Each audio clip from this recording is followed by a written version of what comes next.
On the Saturday Doobie Feature, the #1 movie and marijuana show in the world, Universe. We're talking about episode 2, which is really episode 5 of our Star Wars on Weed series.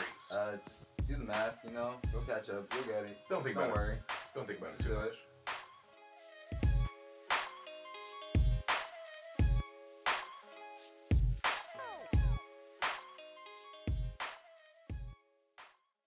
Welcome back to the Saturday Doobie Feature. I'm Justin. I am Byron. He's Byron, he's trying to say.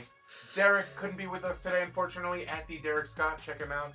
We are talking about Attack of the Clones, a very important film in my history. And to celebrate, we've got 2 of these fine Lowell Indica joints. What was the blend on this? We have the Enraptured Indica, a blend of 50% alien rock candy, 50% triangle kush. That tests at a whopping 18%. That's lovely. Really love. So, episode 5 of our Star Wars on Weed series. If you guys have not been keeping up, we have, check us out. A couple weeks back, we've been trying to go through it in chronological trilogy form. Our hardest, our bestest. I don't know if we succeeded. It works great. It's pretty great. I was skeptical. Let's get started. I'm sorry. I'm sorry. I was just very skeptical that, Tell us about Attack of the Clones. Alright. Attack of the Clones, people. Let's do it. Alright. So, 10 years after Phantom Menace. 10 years. Was it? Well, no, I mean in the story. No, story-wise. It's 10 years after Phantom Menace. They just can't keep a damn through line in this. They can't decide what they want to do in these damn Star Wars movies. Alright.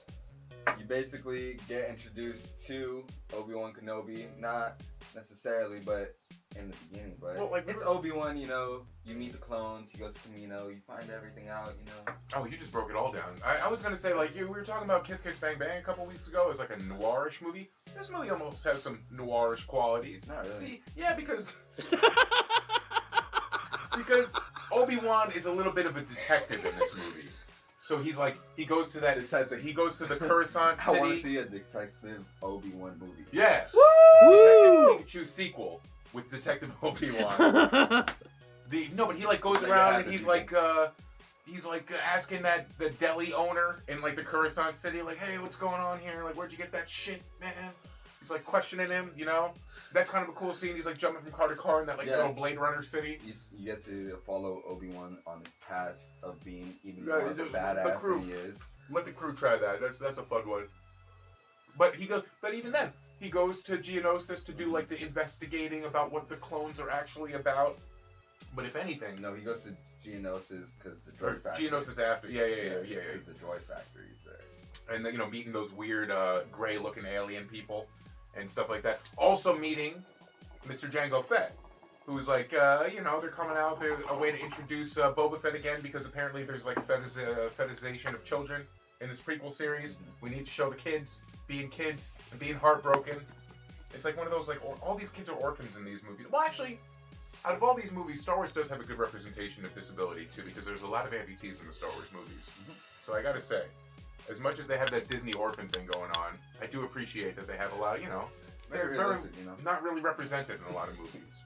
So I like that. Star Wars is for the people. Star Wars is for the people. But so this movie is half noir detective movie, even though you don't agree, and it's half horrible teenage love story. And literally 5 minutes of war of when the clones actually attack. And stuff that you actually don't expect. We're gonna get to that in a little bit because it's very funny.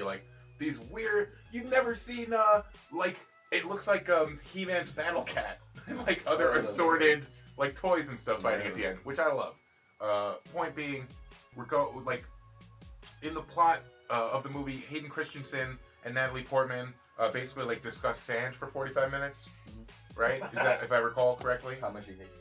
Well, yeah, and then he hates it so much he kills a lot of people in this movie. No, yeah, that totally makes sense. I hate sand this much because these people living in sand. No, he go, kill them. He finds out about his mother and stuff like that. Yeah. He kills the Tusken Raiders, the younglings. Mm-hmm. What the hell? No, wait, it was the younglings. Mother. Yeah. No, I know he kills him. He definitely kills him. But that's they're trying to do this turn so fast, and it's not really based on so much. Can I just say that this Attack of the Clones wasn't really the Attack of the Clones, you know? Would you have liked this movie more if it had a different name? Is that what you're saying? Okay, you know what movie I do like? The animated movie of this. The Clone Wars. That is a better representation of the Clone Wars. Yeah, and they also were able to do the series. Just that entire show would be better. It's just better represented of the second movie. Like, I feel like it just suffers from the same thing we were talking about. What were you gonna say? I feel like the first, it goes like this. The first movie, the second movie doesn't exist. The Clone Wars is the second movie, basically, and then the third one. Okay. I mean, it also suffers from one of those things that, like, we knew what was going to happen. We were waiting for the attack of the clones. We're waiting for the Clone Wars. All these things that we're anticipating, and the anticipation kind of ruins your enjoyment of watching the movie when it doesn't match up to your expectations. Exactly, you know? High expectations on this one. High expectations. It's actually, we were going to name our show that, but we decided on Doobie Feature instead. The best thing about Attack of the Clones, I will say, a couple positives. Has my favorite funny names in all the Star Wars movies. You got Kit Fisto, Count Dooku, the classic imitable Christopher Lee, which was like, I never really understood that as a kid. You're expecting another like badass villain like Darth Maul, and it's Count Dooku. Count Dooku is okay. You know, General Grievous too was I think he started being in this movie, right? Yeah. So General Grievous was a really cool idea, but that was almost like too far into the other. Oh, sorry, we're passing along the double J's. Not awkward. Passing along the double J's. Thank you again, Lowell. What was I just saying about the other thing? I was having my own awkward moment. The best part, not very imposing Count Dooku. The best part of the movie, in the entire thing, was the cereal. Did you ever try the cereal when it was out? Oh my god, this stuff was like, it was like Kix, like little round cereal balls with marshmallows. The Attack of the Clones cereal, look it up. That was definitely the best part for me when this movie came out. I probably ate like 20 boxes. I think the best part for me was learning afterwards about motherfucking Samuel L. Jackson and his lightsaber, man. Well, it's another, He's like, listen, I'm gonna keep it real. I want a purple lightsaber, and I want to save Tad motherfucker. And that's what he got. Mace Windu was something that George Lucas had wanted to include since the beginning of him writing Star Wars. We were talking about that, when he was writing A New Hope and stuff. It was like Mace Windu. I think was the original title of Mace Windu. Mace Windu just sounds more badass. But then you have the most badass dude in the galaxy, Sam Jackson. But again, we want to see him like do cool shit, not just like he was like sitting like this for a lot of the movie. and then he fought for like 5 minutes at the end and died. Yeah. R.I.P. R.I.P. that head. Dude, he killed Gandalf. I like that. I mean, like, I kind of appreciate that they had that fetish for like killing off all the cool people, but like. No, I think they have a fetish just with chopping people's heads off.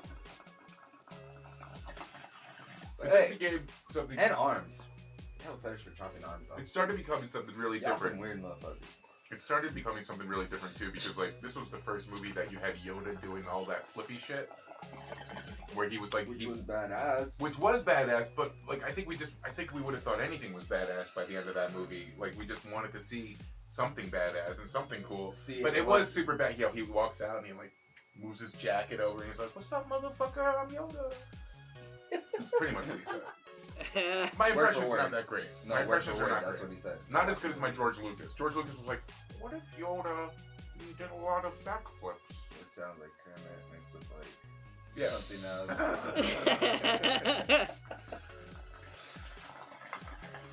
Alright, so killing up this white zombie. Rubs at NoHo. But it's right around the block from me. Sorry, I'm lazy.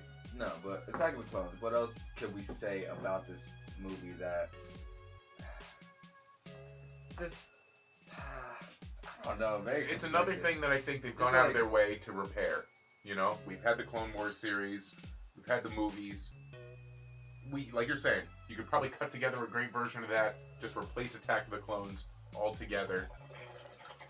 And I think that's what we'll probably do from now on. I think it'll be a yearly tradition. It'll replace Christmas, and we'll just watch Attack of the Clones, but our version. Which is the Clone Wars series. So watch that instead. Mm-hmm. Thank you guys for checking us out this week. Check out some of our other episodes. Thank you to our lovely sponsors. Thank you to Hollywood Redux. Thank you to Derrick. Even though he's not here, we miss you. He's here in spirit. Come on back. Is there any way, like, in the budget that we could do, like, a Force Ghost of him right here somewhere? I think it's in the budget for sure. Yeah, no, yeah. We'll talk about that. Do we even have a budget? The sky's the limit here. Just CGI, whatever. We'll talk to ILM. I'll call him right now. We'll see you guys next time. Call the big people. Justin_Gentile on Twitter. Just Gentile on Instagram. Byron @_Lord B. Stay safe. Stay high. Thank you guys so much for watching this week's episode. Subscribe if you enjoyed it. Please comment below. Tell us, what were you smoking this week? What's your favorite Star Wars? I hope this wasn't the first episode you watched.